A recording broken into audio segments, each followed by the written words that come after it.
that move from Locatelli. So this is a very good, just grinded out result from Locatelli. That's what Yamaha want to see from him. Obviously for Toprak, it's been a tough day at the office for him. 5 seconds behind this man, WorldSBK history. Race 1 of the 2023 already down crowd. Álvaro Bautista immediately moving into clear air as they head down towards turn number 1. He's going to turn across the path now of Alex Lowe's to claim 3rd position. So 1 place already gained for the reigning world champion, and your titanic trio lead the way. It's Ray from Razgatlıoğlu and Bautista. Lowe's trying to come back at him, going the long way around. He'll try and set himself up in towards the Strubben for the first time and down the Beanslang. It's Ray who leads from Razgatlıoğlu. Side by side further back down the order as Andrea Locatelli tries to pinch 5th position now from Scott Redding. Decent start from Axel Bassani. He's already made his way up, having been penalised down to 11th position. He's shaken free into 8th place. And Michael Ruben Rinaldi from P16 is already up into the top 10. So 3 Ducatis line astern there with Bassani, Petrucci and Rinaldi 8th, 9th and 10th positions. Perfect start for Jonathan Ray. But this is where Álvaro Bautista will get right onto the tail of Toprak Razgatlıoğlu and try to upset your pole sitter and the man who started directly alongside him, Razgatlıoğlu. Here goes Alex Lowe thinking about a recovery on Álvaro Bautista. Close pace between the top 4. They've already broken clear though. Scott Redding in 5th position. You can see for Bautista as we ride on board with him as we head down towards the slipstream run towards the chicane at the end of the lap. This is where he's been the easiest place to make the move, but you got to follow the riders around you as well. And you can see there, Toprak just able to edge out a little bit at this stage of the track.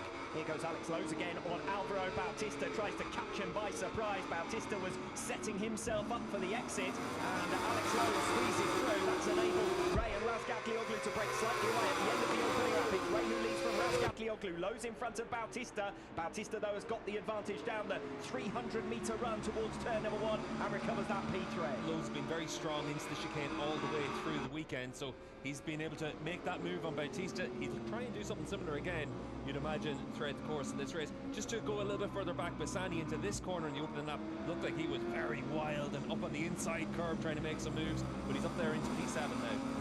Bautista's scrap with Alex Lowe's, meanwhile, has brought Scott Redding and Andrea Locatelli right back onto them. Just over a second covering your lead sextet. Axel Bassani another 7/10 of a second further back in 7th place, still ahead of Rinaldi, also ahead of Xavi Vierge and Remy Gardner. So Danilo Petrucci again suffering in the early laps. He's been relegated to 12th position as Loris Baz drops a spot. He's now behind Iker Lecuona in P14. Lowe's well back this time around from Álvaro Bautista. Not going to be close enough to try and make a recovery move for the podium places. Bautista's now got 4/10 of a second in arrears. Yeah, lost about a quarter of a second in the middle of the lap, so he needs to just get his head down in this part of the track and see if he's able to close back onto Bautista, but you know it's going to be tough to stay with those top 3. And what a top 3 they are. They are our 3 most recent world champions.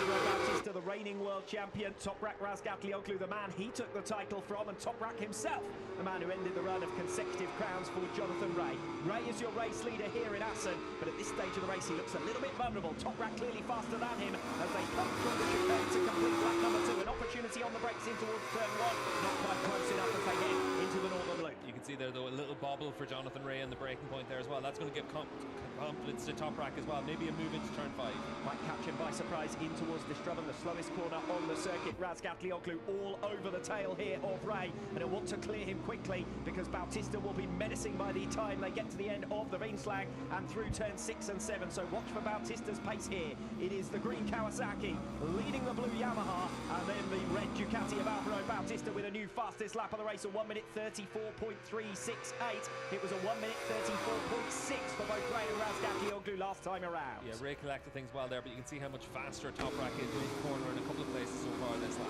And the other Kawasaki of Alex Lowe struggling similarly. Scott Redding almost through on him there, and Andrea Locatelli looking fast as well. So Bautista, if he clears Razgatlıoğlu, should be easily through on Ray. The best thing that Toprak now can do is pass Ray and put a fight between himself and the current championship leader. Yeah, we've said this a lot over the last few years though, but typically when one of them comes through, the other one immediately attacks back, costs themselves time.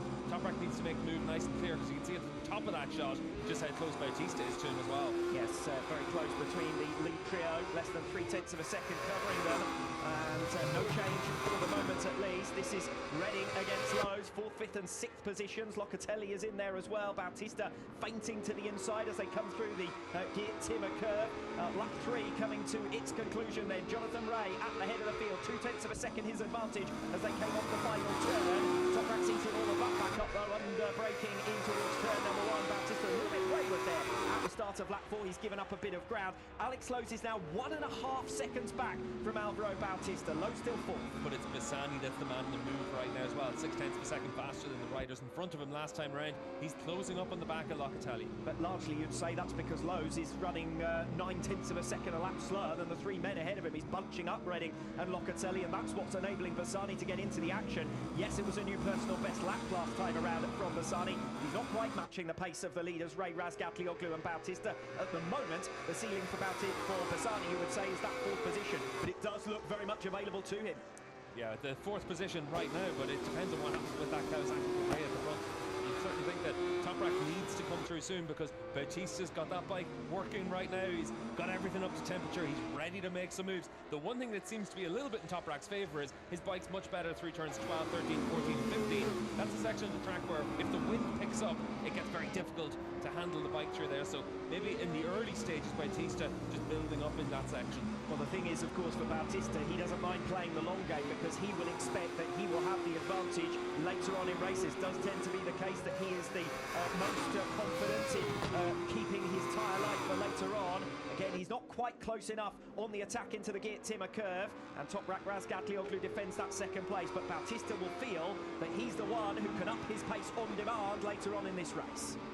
Coming in then to lap number 5, Ray, 0.4 of a second now ahead of Razgatlıoğlu. Bautista still just a couple of tenths of a second back. Alex Lowe still 1.5 seconds down on Bautista. Redding, Locatelli, Bassani queuing up behind him. That looked like there might have been a mistake for Locatelli in the background as well. It looked like Redding had a lot of space between himself and maybe Bassani. Yes, and Bassani has come through on Andrea Locatelli. You can see him in front now of the number 55 Yamaha. So Locatelli drops down to 7th place. There's 2.5 seconds then behind Locatelli to Michael Ruben Rinaldi, who's best of the rest in P8. Yeah, so Lecona coming through on Rinaldi as well there, and it looked like Xavi Vierge lost a lot of ground in the end of the last lap. He had been at the front of this train coming into the end of the last lap. Yes, and luckily down now to P13 because Dominic Egerter has got through on him as well as Danilo Petrucci. We're going to see what happens here. We're going to see Rinaldi come down the inside, a bit of contact there, and Xavi with nowhere to go through the GT chicane has to stand the bike up and just run through the gravel. Yes, and Xavi Vierge rejoining the circuit, of course losing a bundle of positions, and that'll be pretty frustrating for him. He's another man who's come faster as races have gone on. He'll be optimistic of recovering some of those places, but that's doing his early chances no good whatsoever. We're on lap number 5 of 21. Much closer there for Bautista through that section of the track, which could present chances for GT. Here comes Álvaro Bautista, lap 5, and he makes his move at last on Toprak Razgatlıoğlu. He's got closer and closer and closer, finally makes it stick. He's got 300 metres to try and break away from Toprak Razgatlıoğlu, and he has done so in towards Harbot for lap number 6. It's Ray then with a 0.5 second advantage over Álvaro Bautista, who is visibly faster than the men around him at this stage. New personal best last time around though from Ray, so he's at least pushing on with everything he has right now, but you'd certainly think that Bautista's going to get close.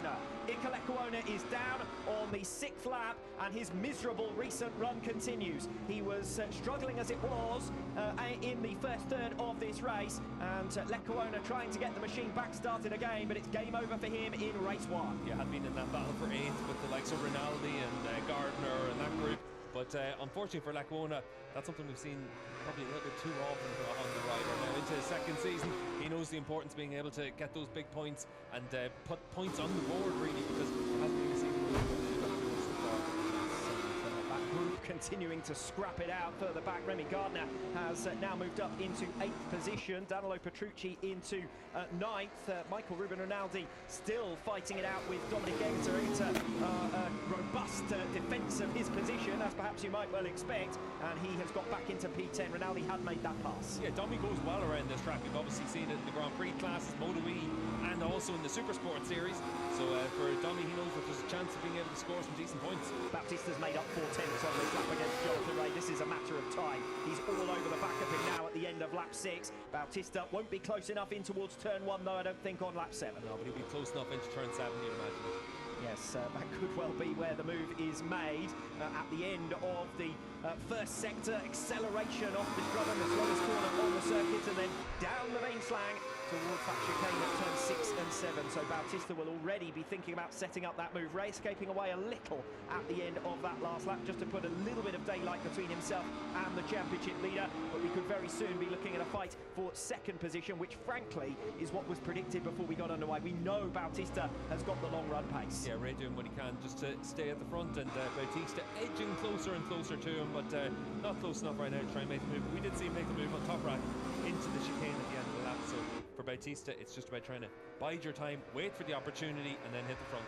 Jonathan Ray giving it everything he has got. Alex Lowe's likewise further back in 4th position. He has opened up 4/10 of a second advantage now over Scott Redding. A new personal best lap last time around from Alex Lowe's, a 1:34.8, so similar to the pace of Toprak Razgatlıoğlu, who is 2 seconds up the road. Bautista clambering onto the tail now of Jonathan Ray. This is the most important corner of the track as well. This is where if you get that drive, it keeps it close enough to make the move into the chicane. Bautista's close enough. Well, Bautista might even get it done before the chicane at this rate, because he is scrambling onto the tail of Jonathan Ray. Less than a bike length between them now on lap number 7. Bautista already made his pass on Razgatlıoğlu. Ray is going to hold on for as long as he possibly can. A third race distance, and Bautista looking very menacing indeed. Razgatlıoğlu with a new personal best lap as he hopes to pick up the pieces if there is any drama between Ray and Bautista. Still only a third of a second between your lead trio, our 3 most recent world champions. Yeah, you'd have to say on the balance what we've seen so far, Jonathan Ray is probably the rider most under threat right now, because we've seen Bautista get close to him. We've obviously seen Toprak in the early stages look like he had a bit of potential to try and have a nibble, but for Jonathan Ray, it's about trying to hold on at the front. Kawasaki's made big changes to that bike to try and improve front tyre life.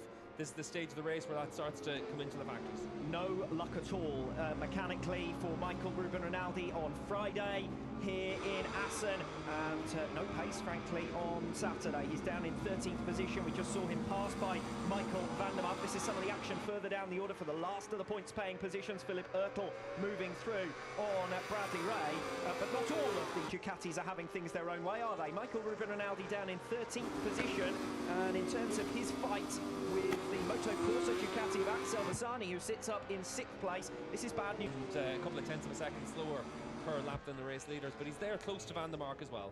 Rinaldi having come into this race just 4 points behind Axel Bassani, would be 16 points behind him if things stay as they are at present, and there are no real signs of Rinaldi moving forwards. I don't think he's going to drop any more positions, having already dropped down to P15, just 1 point available for 15th place. Remember, Loris Baz is another 8 seconds further back, but this has been a miserable race nonetheless for Michael Ruben Rinaldi. Michael van der Mark at the front of this group in P12, ahead of Garrett Gerloff, Philip Ertl, and now Rinaldi. Further up through the order, it would appear that Scott Redding has now lost 7th position. So Dominic Egerter coming through, and Redding continuing to tumble backwards as the leaders enter the penultimate lap of the race. Yeah, Scott losing a lot of ground in the 3rd sector last time around for Egerter, and for Domi, it's another good, consistent ride. He's just kept his head down. He's been able to run in the 35s, and last time around he was about a half second faster than Lowe's, but he's got 1.7 seconds to make up, so with 2 laps to go, you'd imagine Lowe's should be able to hold on to that top 6 spot. Yes, this is Scott Redding then in 8th position now. Quick run through the order. Álvaro Bautista leads the way. 3.5 seconds his advantage over Jonathan Ray. 1.5 seconds further back is Toprak Razgatlıoğlu in 3rd. It looks unlikely, barring dramas, that the podium places now will change. Axel Bassani 6 seconds further back has got Andrea Locatelli all over his tail. The race from here to the finish is going to be for 4th position. Locatelli gradually making progress as the laps have gone on during this race. Already made his way through on Redding and Lowe's. Lowe's in 6th position. Dominic Egerter also finding his way through on Scott Redding. That's for P7. Remy Gardner and Danilo Petrucci rounding out your top 10. Gardner at one stage I thought was closing down Egerter. Egerter's done well to dig in and accelerate away and take P7. This is your scrap then. It was your scrap for 4th position. Bassani versus Locatelli. Yeah, we know that Locatelli's been given a track limits warning, but he knows that the important section is this part of the track to see if he's able to get really close to the back end of that Locatelli, but there's still a lap and a bit to go, and Locatelli has been faster over the last few laps, so he'll certainly think that there's going to be an opportunity that's going to present itself. We saw him make the move on lows into turn 5. More punishment for Scott Redding. He's lost out now to Remy Gardner as well, so he's, you would presume, used up all of the tyre that he had underneath him, or he's struggling with a mechanical problem because he's now down to 9. Yeah, the pace has absolutely dropped off a cliff for Scott. He's down into the 37s. He's a second slower than any of the other riders around him. As it is, even when you compare him back to Van der Mark, the next BMW, that gap had been 10 seconds a few laps ago. It's 5 seconds now. Well, and Redding could be vulnerable to Petrucci here on the final lap, because Petrucci was over a second faster last time around. The gap was a second at the start of this lap, and Petrucci's already got it down to 0.8 of a second. They haven't even made it through to the end of the first sector yet, so Petrucci is looking good as far as closing down Scott Redding. Meanwhile, a change of position for 4th. Andrea Locatelli, as you can see, is now ahead of Axel Bassani. Can Bassani hit back? Yeah, turn 5, you'd imagine, once again for that move from Locatelli. So this is a very good, just grinded out result from Locatelli. That's what Yamaha want to see from him. Obviously for Toprak, it's been a tough day at the office for him. 5 seconds behind this man, Álvaro Bautista, out in front. But for Locatelli, another really strong, consistent ride. Picked off the riders in front of him when the opportunities presented itself. He's going to come away with a top 5 finish. Toprak Razgatlıoğlu coming on strong late on here. He's got the gap down to Jonathan Ray to less than a second, but he's left it too late, I think. Too little, too late as far as he is concerned. Ray's going on for 6th position as well. Alex Lowe's versus Dominic Egerter. And Egerter was 6 tenths down on Lowe's at the start of this lap. But it looks as though he might have come through now for 6th position. Off the final turn to make it 6 wins out of 7 in the 2023 campaign. Álvaro Bautista has done it again. Jonathan Ray takes 2nd position, 3 seconds behind him. Toprak only 7 tenths down at the flag. 4th position goes to Andrea Locatelli after his late pass on